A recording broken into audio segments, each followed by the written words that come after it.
Hello guys, welcome to my channel. The Less is More. So today we will discuss an editorial from Indian Express, and it is about international relation and the ongoing G7 summit at Hiroshima. Right. So let's start an editorial directly.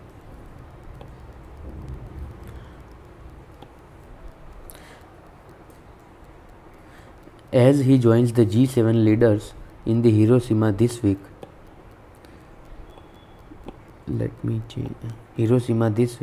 Prime Minister Narendra Modi must try and recalibrate India's great power relation, reposition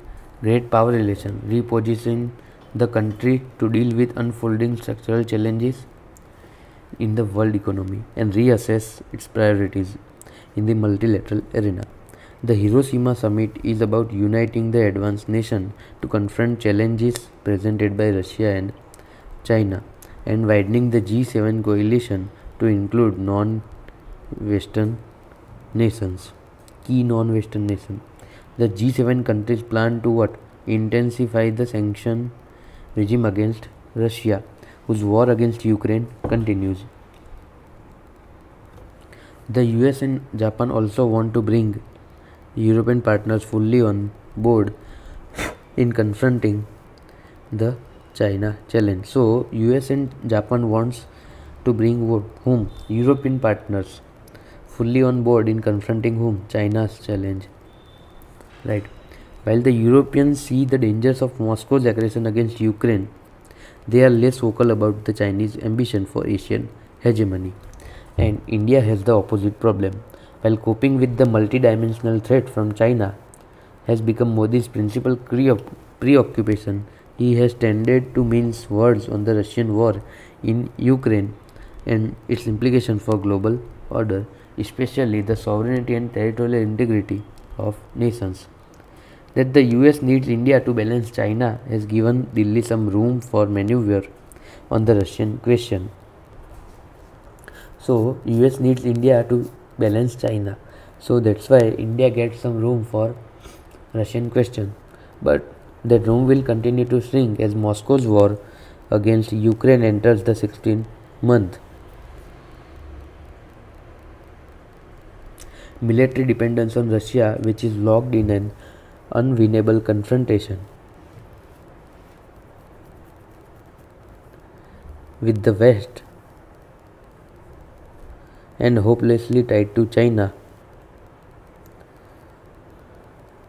Military dependence on Russia does not bode very well for Delhi. So this is the statement. Military dependence on Russia does not bode very well for Delhi because we have dependence on Russia. We need, like US need India to confront China, right? So military dependence on Russia, which is locked in an unwinnable confrontation with the West and hopelessly tied to China. Without hope, it was tied to China. That is Russia's status, right?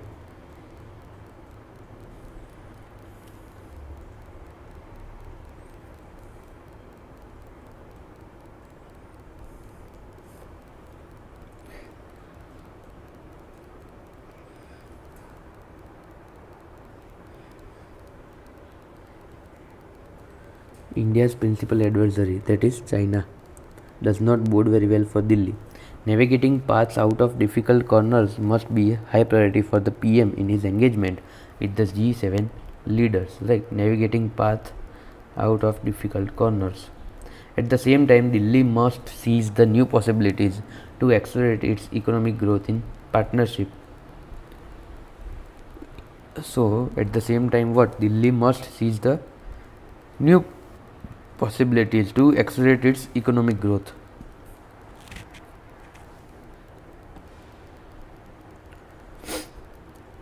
Delhi has to seize its new possibility to what? Economic growth in partnership with G7 countries.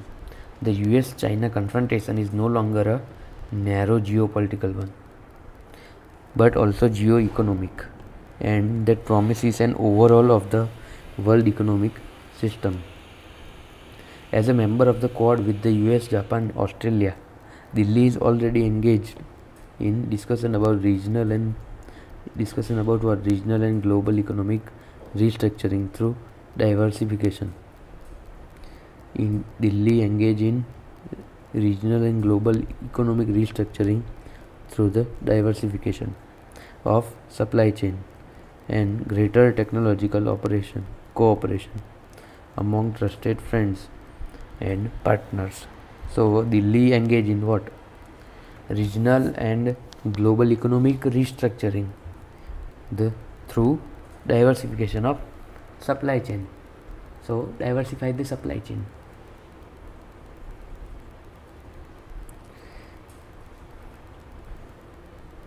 So that we are not dependent, we are not majorly dependent on any one country for supplying any goods, right, during the time of crisis. So there is a need for diversify the supply chain. Advancing this agenda is critical for India's long-term economic prospect. Right, so advancing this agenda is critical for India. Finally, Delhi should be clear-eyed about global multilateral architecture. India's current leadership of the G20 does give it an important role. G20 give important role. Bridge the divide between the West and the rest. Okay, bridge the divide between West and the rest. Delhi must temper its expectation about G20. Which is driven by deep internal conflict and the amorphous global south. Back in the 1970s and 1980s,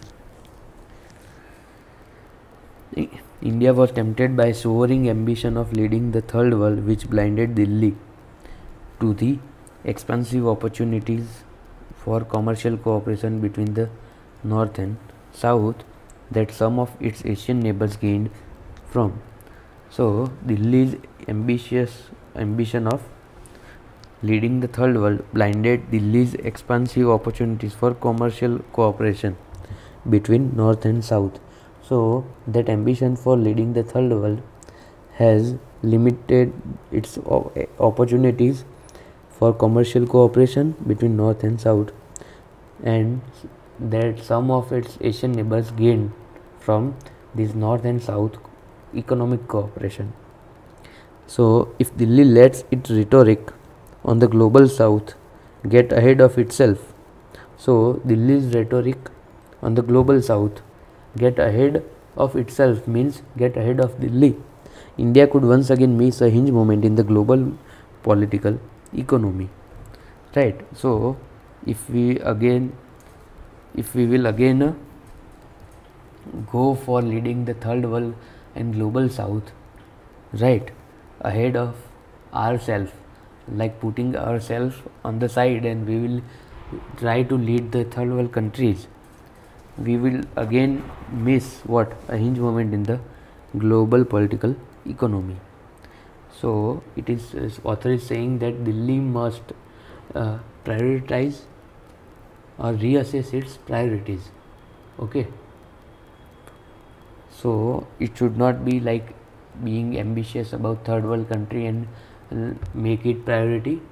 Reassess your priority by putting economic growth first, India's economic growth first, right, and its people's interest first, rather than trying to lead the third world country, because third world countries would need resources. So and India will need to give these resources to third world country, and that is how India might lead third world. But because India does not have enough resources for its own country or its own people, right? Because our economic growth is stagnating, right? So India need to further its interest first, people's interest, people of India's interest, then lead the third world countries or the global south, right? So don't be, so author is saying that now we should not be ambitious about leading the third world countries. First secure our own interests, then go for others, right? So this was for today, guys. I hope you would be enjoying and give some feedback in the comment section. Okay, so bye bye, we will meet tomorrow again. Bye bye, signing off for the day.